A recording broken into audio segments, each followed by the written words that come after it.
تاریخ کے مطالعے سے پتہ چلتا ہے کہ اردن، شام اور اسرائیل کے درمیان ایک علاقہ تھا جو انتہائی زرخیز اور متمدن تھا۔ اسی علاقے میں صدوم کے نام سے ایک مشہور شہر آباد تھا جس کی بستیاں نہایت سرسبز و شاداب تھیں اور وہاں طرح طرح کے اناج اور قسم قسم کے پھل اور میوے بکثرت پیدا ہوتے تھے۔ شہر کی خوشحالی کی وجہ سے اکثر لوگ مہمان بن کر ان آبادیوں میں آ جایا کرتے اور شہر کے لوگوں کو ان کی مہمان نوازی کا بار اٹھانا پڑتا۔ شہر کے لوگ مہمانوں کی حد درجہ آمد سے بہت ہی کبیدہ خاطر اور تنگ ہو چکے تھے۔ ان کی مہمان نوازی سے اکتاہٹ اور بیزاری کو دیکھتے ہوئے شیطان لعین کو موقع مل گیا اور اس نے ایک ایسا گھناؤنا کھیل کھیلا کہ جس کی مثال ماضی میں نہیں ملتی تھی۔ ابلیس لعین ایک بوڑھے کی صورت میں نمودار ہوا اور ان لوگوں سے کہا کہ اگر تم لوگ مہمانوں کی آمد سے نجات چاہتے ہو تو اس کی یہ تدبیر ہے کہ جب بھی کوئی مہمان تمہاری بستی میں آئے تو تم لوگ زبردستی اس کے ساتھ بدفعلی کرو۔ اس طرح یہ فعل بد ان لوگوں نے شیطان سے سیکھا۔ پھر رفتہ رفتہ اس برے کام کے یہ لوگ اس قدر عادی ہو گئے کہ عورتوں کو چھوڑ کر مردوں سے اپنی شہوت پوری کرنے لگے۔ اس کے علاوہ بھی یہ قوم حد درجہ اخلاق سے گرتی رہی۔ یہ مسافروں کو لوٹ لیتے، سرعام دھوکہ بازی کرتے اور یہ کام فخری انداز سے کرتے۔ سب سے گھٹیا فعل ہم جنس پرستی تھا جس میں یہ قوم مبتلا تھی اور کوئی بھی محفل اس کام کے بغیر ادھوری سمجھی جاتی۔ خاص کر مسافروں میں سے کوئی خوبصورت لڑکا آتا تو یہ لوگ اسے اپنا شکار بناتے۔ الغرض یہ قوم سرکشی میں حد سے گزر گئی۔ اللہ تعالیٰ نے حضرت لوط علیہ السلام کو شہر صدوم کی جانب پہلے سے روانہ کر رکھا تھا۔ آپ حضرت ابراہیم علیہ السلام کے بھتیجے تھے۔ آپ نے اپنی قوم کو جب شیطان کے چنگل میں دیکھا تو ان لوگوں کو اس فعل بد سے منع کرتے ہوئے فرمایا جس کا ذکر قرآن کریم میں بھی ہے کہ تم وہ بے حیائی کرتے ہو جو تم سے پہلے جہان میں کسی نے نہ کی۔ تم تو مردوں کے پاس شہوت سے جاتے ہو عورتوں کو چھوڑ کر، بلکہ تم حد سے گزر چکے ہو۔ حضرت لوط علیہ السلام کی یہ اصلاحی باتیں سن کر ان کی قوم نے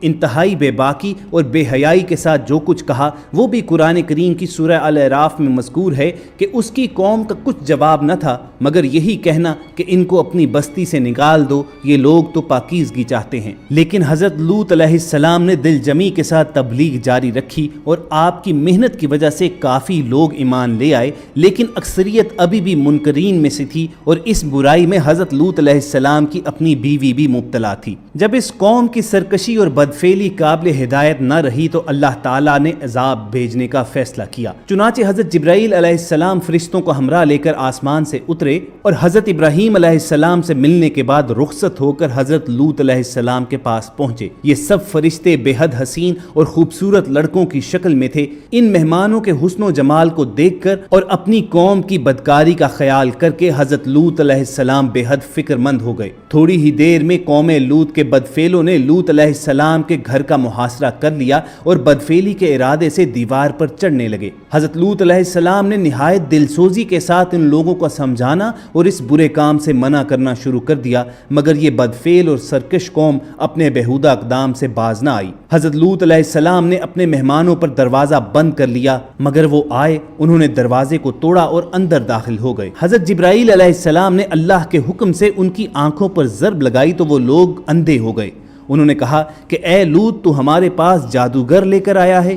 چنانچہ انہوں نے آپ کو بڑی دھمکیاں دیں اور آپ علیہ السلام دل ہی دل میں فکر مند ہوئے کہ جب یہ فرشتے چلے جائیں گے تو میری امت مجھے اذیتیں دے گی۔ فرشتے اب تک یہ منظر خاموشی سے دیکھ رہے تھے۔ جب ان اوباشوں کی گستاخی اور حضرت لوط علیہ السلام کی پریشانی اور بے بسی کی انتہا ہو گئی تو جبرائیل علیہ السلام گویا ہوئے کہ آپ ڈریے نہیں، میں آپ کے رب کی طرف سے بھیجا ہوا ہوں۔ اے لوط گھبراؤ نہیں اور دروازہ کھول دو اور ان کو آگے آنے دو۔ اب ان ظالموں کی مہلت کی گھڑیاں ختم ہو گئی ہیں، صرف صبح ہونے کی دیر ہے اور صبح کے طلوع ہونے میں اب زیادہ وقت نہیں۔ خواتین و حضرات، اب سورہ ہود میں مذکور قرآن مجید کے الفاظ میں سنیے جس کا ترجمہ ہے کہ جب ہمارے بھیجے ہوئے فرشتے لوط کے پاس پہنچے تو وہ بہت غمگین اور تنگ دل ہوئے کیونکہ انہوں نے فرشتوں کو پہچانا نہ تھا۔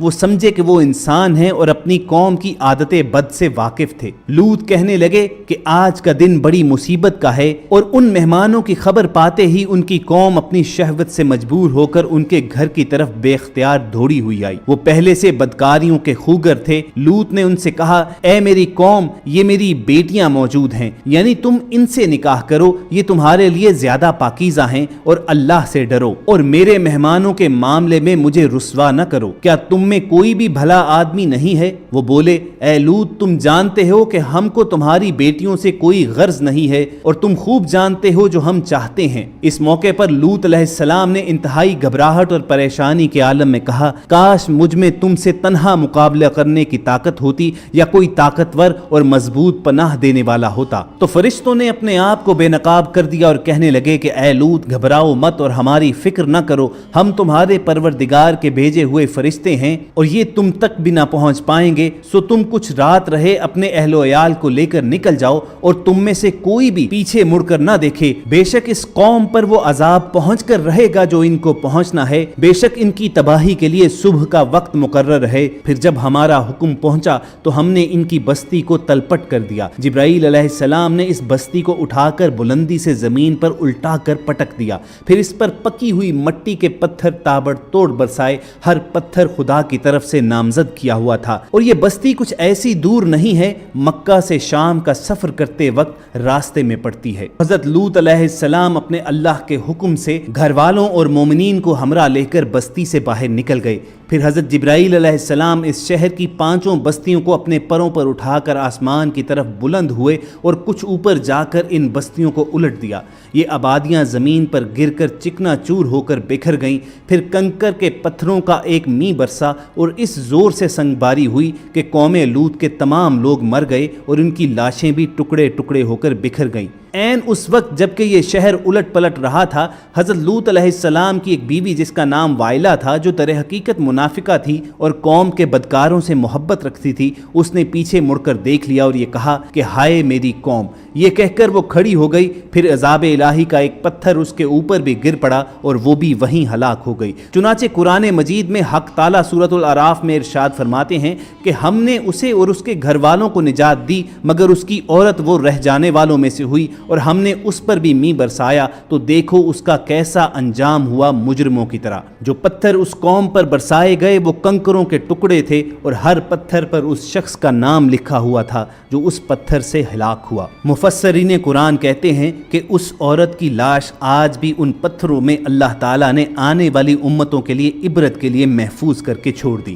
قرآن کریم کی سورہ عنکبوت کی آیت 35 میں اللہ تعالیٰ نے قوم لوط کی تباہی کی طرف اشارہ کرتے ہوئے بتایا کہ قوم لوط پر عذاب نازل کیا گیا، مگر ان کے تباہ شدہ شہر کو آنے والے انسانوں کے لیے عبرت کے طور پر باقی رکھا۔ اللہ تعالیٰ فرماتے ہیں، اور ہم نے عقل والوں کے لیے کچھ واضح نشانیاں باقی چھوڑ دیں۔ قرآن کریم کی وضاحت کے باوجود قوم لوط کے تباہ شدہ شہر کے بارے میں آج تک حضرت انسان کسی نتیجے تک نہیں پہنچ پایا تھا، مگر حال ہی میں امریکی ماہرین ارضیات و آثار قدیمہ نے 10 سال کی تحقیق و جستجو کے بعد یہ دعویٰ کیا ہے کہ وہ اردن میں قوم لوط کے تباہ ہونے والے شہر کو دریافت کرنے میں کامیاب ہو گئے ہیں۔ امریکی تحقیقاتی مشن کے سربراہ سٹیون کولنز کا کہنا ہے کہ ان کی تحقیقات کا نتیجہ سامنے آیا تو وہ خود بھی حیران رہ گئے، کیونکہ صدوم شہر میں زندگی یکدم ختم ہوئی تھی، اور غور کیا جائے تو یہی 1400 برس پہلے قرآن کریم کا بھی سبق تھا کہ جب اس شہر کے باسی اپنی عیش و عشرت اور سرکشیوں میں حد سے گزر گئے تو ایک رات کو اللہ تعالیٰ کے حکم سے جبرائیل علیہ السلام نے اس پوری بستی کو الٹا کر رکھ دیا اور یہاں پر یکدم زندگی کا خاتمہ ہو گیا۔ یہ بھی قرآن کریم ہی کا اعجاز ہے کہ قوم لوط کے جس شہر کو آج امریکی ماہرین نے دریافت کرنے کے بعد اس کے 2 حصے بتائے ہیں، آج سے 14 صدیاں قبل قرآن نے بھی اس کے 2 حصوں ہی کی نشاندہی کی ہے۔ سورہ ہود کی آیات میں قرآن نے ادنا کا لفظ یعنی زیریں کے لفظ میں اس کی وضاحت کی ہے۔ تو یہ تو اس شہر صدوم کی تفصیل ہے کہ جس کو امریکی ماہرین ارضیات و آثار قدیمہ نے دریافت کیا ہے، اور اس کی تمام نشانیاں وہی ہیں جو 1400 برس قبل قرآن کریم میں اللہ تعالیٰ نے بیان فرما دی تھی۔ جہاں تک تعلق ہے حضرت لوط علیہ السلام کی اس بیوی وائلہ کا جسے نشان عبرت بنا دیا گیا تھا، تو بعض روایات کے مطابق اسے پتھر کی بنا دیا گیا اور اس کا بت آج بھی اردن میں بحیرہ مردار کے پاس موجود ہے۔ دوستو اس حکایت سے کچھ نکات ضرور واضح ہوتے ہیں کہ جو اللہ کی نافرمانی کرے گا وہ اللہ کے عذاب کا ضرور حقدار بنے گا،